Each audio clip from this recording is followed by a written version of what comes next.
Buenos días, mi nombre es Rafael Pedemonte y soy un historiador chileno que desde el año pasado trabaja como profesor de estudios hispánicos en el Departamento de Lingüística Aplicada de la Universidad de Amberes.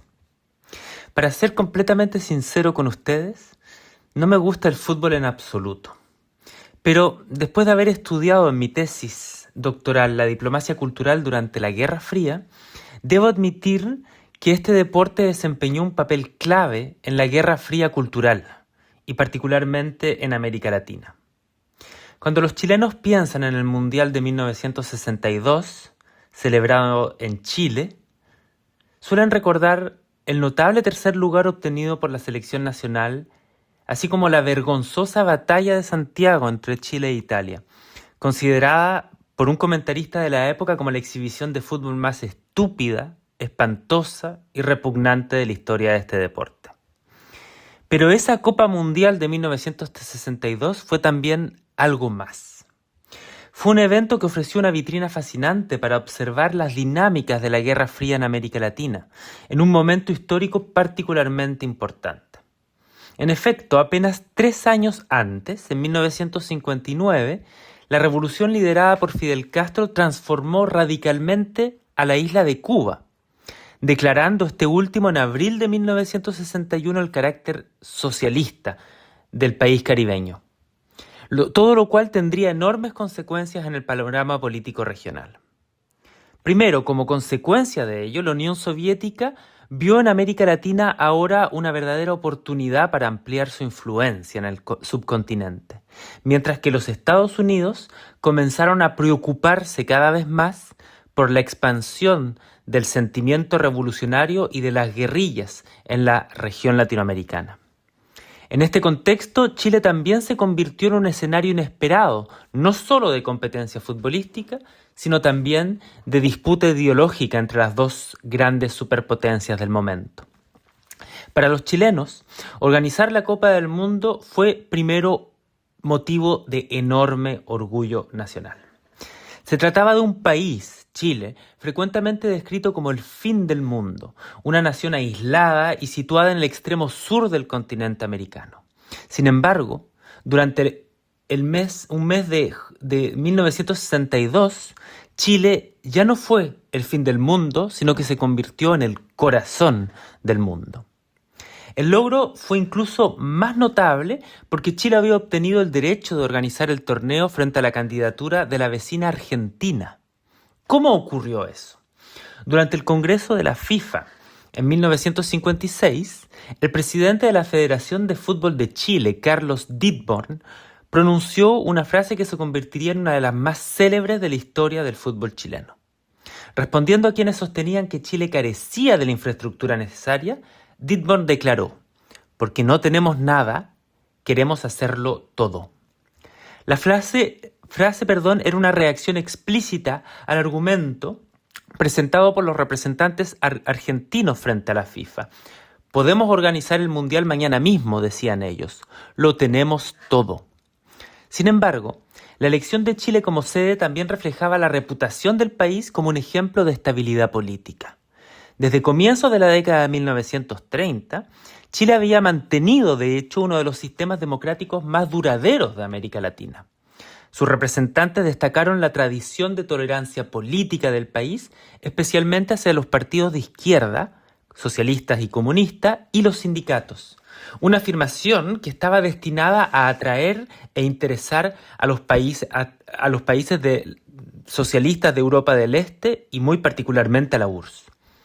Esta estabilidad contrastaba con la turbulenta situación política de Argentina, donde un golpe de Estado en 1955 había provocado no solo inestabilidad, sino también violencia y numerosas víctimas. En términos generales, para los estrategas de la política exterior soviética de la era post-staliniana, post-Stalin, muerto en 1953, Chile resultaba cada vez más atractivo. A diferencia de muchos otros países sudamericanos, Chile en efecto parecía ofrecer la posibilidad de que la izquierda llegara al poder por la vía electoral y no mediante una revolución armada. El líder socialista, conocido por todos, Salvador Allende, ya había sido candidato presidencial en 2 ocasiones antes de 1962 y el Partido Comunista de Chile, que seguía en esto la línea estratégica de Moscú, defendía una vía pacífica y electoral hacia el socialismo. Para los responsables políticos estadounidenses, todo aquello era motivo de gran preocupación. Estados Unidos no participaba en el Mundial. Sin embargo, Washington seguía muy de cerca los acontecimientos en Chile, y esto desde hace algunos años. De hecho, luego el presidente John Fitzgerald Kennedy lanzaría su Alianza para el Progreso, un ambicioso programa de ayuda económica y de desarrollo destinado a promover reformas en América Latina para, al mismo tiempo, reducir al máximo la tentación por la revolución que se amparaba de grandes sectores de la sociedad latinoamericana, particularmente bajo el influjo de la influencia cubana desde 1959. Chile se convertiría en uno de los principales beneficiarios, de hecho, de la Alianza por el Progreso. La Copa del Mundo ofrecía una oportunidad perfecta para que ambas superpotencias exhibieran su influencia a través de la diplomacia cultural. La Unión Soviética llegó a Chile con más que simplemente un equipo de fútbol. Acompañando a la delegación futbolística se encontraba el célebre Ballet Berioska, un amplio conjunto artístico famoso por sus elegantes vestuarios y sus danzas magistrales.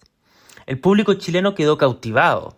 Las presentaciones atrajeron gran atención y contribuyeron a proyectar una imagen positiva de la cultura soviética en el país. Tal fue el éxito del Ballet Berioska que este conjunto regresó a Chile algunos años después. Los diplomáticos estadounidenses observaron estos acontecimientos con preocupación. El embajador de Estados Unidos en Chile se inquietó de la popularidad de la presencia soviética y conminó a Washington a buscar una respuesta contundente. La Casa Blanca reaccionó enviando a uno de los más célebres embajadores culturales de Estados Unidos, la leyenda del jazz, Louis Armstrong. Armstrong era realmente un símbolo fundamental de la diplomacia cultural estadounidense y había realizado ya numerosas giras internacionales en representación de su país y de la ideología del país que representaba, incluida, de hecho, una visita en el Congo. El 1 de junio de 1962, 2 días después del partido inaugural del Mundial, Armstrong llegó a Chile. En un gesto cuidadosamente preparado, apareció incluso vestido de guaso chileno, la figura tradicional asociada al mundo rural del país. El problema era que el fútbol en ese momento monopolizaba gran parte de la atención pública. La primera presentación de Armstrong coincidió con el partido entre Chile e Italia. Y como era de esperar, el concierto despertó un interés relativamente limitado. Armstrong y sus músicos viajaron luego al puerto de Valparaíso. Dada la reputación de la ciudad costera como centro de vida nocturna y de bohemia, los organizadores esperaban una mayor asistencia. Sin embargo, una vez más, muchas butacas quedaron vacías. Hoy la visita de Armstrong ha sido prácticamente olvidada por la memoria colectiva chilena. La ofensiva cultural soviética, en cambio, sí dejó una huella mucho más profunda. El equipo soviético contaba con uno de los mejores porteros de la historia, Lev Yashin, conocido internacionalmente como la Araña Negra debido a su extraordinario alcance que cubría prácticamente toda la portería. Yashin ya era antes del 62 una estrella mundial. Los aficionados chilenos pudieron confirmar esta característica y quedaron fascinados por el portero, incluido mi padre, cuya primera experiencia con el fútbol fue precisamente aquel Mundial de 1962, cuando tenía algo así como 9 años. Y de hecho más tarde llegó a desempeñarse brevemente como arquero profesional. La influencia de Yashin fue en este sentido significativa. En efecto, Yashin se convirtió en una figura casi mitológica para muchos chilenos, hasta el punto que el gobierno soviético, al comprender el valor de su popularidad, decidió nombrarlo como presidente de una asociación de amistad soviético-chilena en 1964, cuando ambos países finalmente proclamaron las relaciones diplomáticas. Los dirigentes soviéticos entendían que su nombre, el de Yashin, despertaba inmediatamente reconocimiento en el público chileno. En un trabajo anterior, sostuve la tesis de que la presencia cultural soviética en Chile durante los años 60 contribuyó a mitigar la imagen históricamente negativa de la superpotencia comunista, y considero que el ejemplo del fútbol y del Mundial del 62 en particular confirma también esta hipótesis. En efecto, durante los años siguientes, la influencia cultural soviética en Chile se expandió de manera significativa. Entre los visitantes más destacados figuraron los cosmonautas Valentina Tereshkova, la primera mujer en viajar al espacio, y Alexei Leonov, el primer ser humano en realizar una caminata espacial.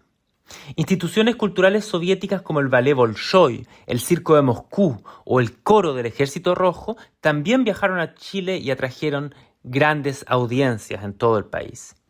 Esta presencia cultural alcanzó su punto culminante en 1970, cuando Salvador Allende y la coalición de izquierda La Unidad Popular llegaron al poder por la vía electoral.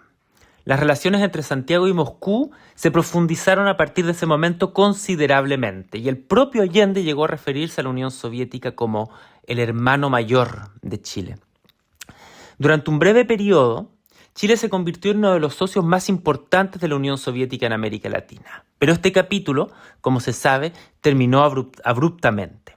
El 11 de septiembre de 1973, el general Augusto Pinochet encabezó un golpe militar que derrocó al gobierno de Allende.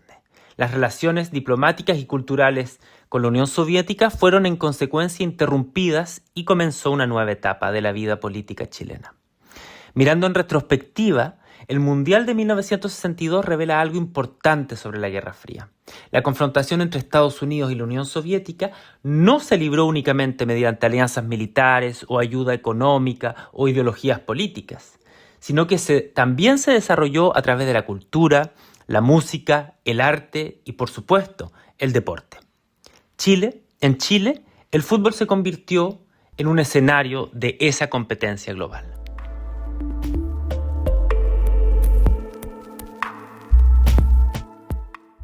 Universiteit Antwerpen. Bepaal mee de toekomst.